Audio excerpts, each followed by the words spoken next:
To me, what is beginning today is the effort to modernize Medicare, to make this a more transparent program and to ensure that it really reflects the biggest challenges in terms of the health problems presented by the elderly population. And I'm very pleased, Mr. Chairman, that you included two areas that were of great importance to me. The first is Senator Grassely and I have been prosecuting this transparency cause for a number of years, opening up the Medicare database. This is, colleagues, really the treasure trove of information. It's going to be enormously helpful to seniors.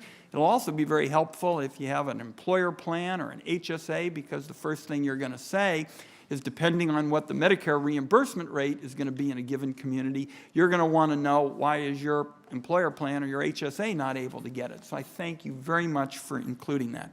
The second area where there is enormous interest in this committee, Senator Isaacson and I have teamed up, Senator Warner, Senator Toomey, all to focus on chronic disease.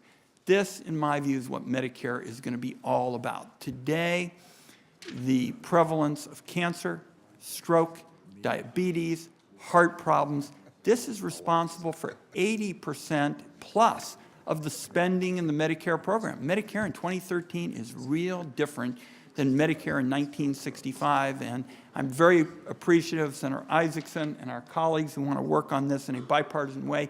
Mr. Chairman, you have allowed us to get in the mark some improvements to the C-SNP program, that is the chronic program, of course, for low-income folks. That's going to be very helpful. And then when we get to amendments, Senator Isaacson and I will discuss our proposal to be joined by Senator Warner and Senator Toomey. But I'm very appreciative of the efforts that you've made in this significant step towards modernizing Medicare, particularly to make the program more transparent and to ensure that it really reflects the big challenges like chronic disease.